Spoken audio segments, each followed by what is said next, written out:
ګلبدین نایب لوبډل مشر او رشید خان ارمان مرستیال لوبډل مشر د نن آیرلینډ سره د لوبو په اړه ډېرې جالبې خبرې. سلامونه او مینه، وخت مو په خیر. تاسو ګورئ یاران ټي وي یوټیوب چینل. ملګرو که هر چا زموږ دغه نوی یوټیوب چینل نه وي سبسکرایب کړی، په مهربانۍ سره یې سبسکرایب کړئ. افغان کرکټ لوبډله چې د نړیوال جام لپاره له کبو 2 میاشتو په تمریناتو بوخته ده، اوس غواړي چې د سکاټلند او آیرلینډ پر وړاندې د لوبلړۍ د بریا په وسیله خپل مورال د نړیوال جام لپاره لا پیاوړی کړي.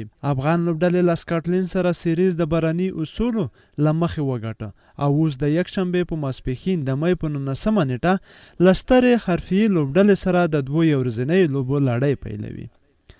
افغان کرکټ ټیم اوس د دې لوبلړیو په بریا سره غواړي 2 ګټې وکړي. یوه ګټه د تمریناتو ده چې تمرینات به یې ترسره شي. دا ځکه چې د انګلستان او آیرلینډ هوا بالکل سره ورته ده او لوبغالی یې هم سره برابر دی. نو که افغان لوبغاړي په دې لوبغالیو ښه وځلیږي، بیا ورته په نړیوال جام کې ډیره ستونزه نشته دی. همداشان بله ګټه دا هم ده چې که دا سیریز وګټي نو پینټونه یې لوړیږي او همداشان په درجه بندۍ کې پورته ځي. د کرکټ نړیواله شورا وایي افغانستان د سکاټلند مات کړ.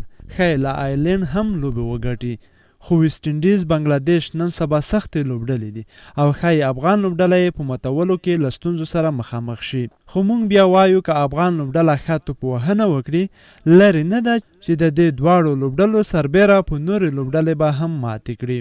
آیرلینډ په نړیوالو جامونو کې لوبېدلې لوبډله ده، خو افغان اوس تازه د تجربې د نوي لوبډل مشر په شتون کې ازمایي. افغانستان او آیرلینډ 25 ورځنۍ لوبې کړي چې 12 افغانستان او 12 آیرلینډ ګټلي. یوه لوبه بیا باران بې پایلې کړې ده. نن به د افغانستان سره لوبېدونکي لوبغاړي ګلبدین نایب، محمد شهزاد، نورعلي زدران، حضرت الله زازی، رحمت شاه زرمتی، اصغر افغان، حشمت الله شهیدي، نجیب الله زدران، سمیع الله شینواری، محمد نبی ساخیل، رشید خان ارمان، دولت زدران، آفتاب علم، حمید حسن او مجیب الرحمن زدران. له دې 15 لوبغاړو به یوازې د آیرلینډ لپاره 15 کسیز سکواډ چمتو کیږي. ستاسو په نظر باید په دې 15 لوبغاړو کې کوم لوبغاړي انتخاب شي؟ نظر مو راته په کمنټ کې پرېږدئ. تر بیا ښې شېبې ښه وخت.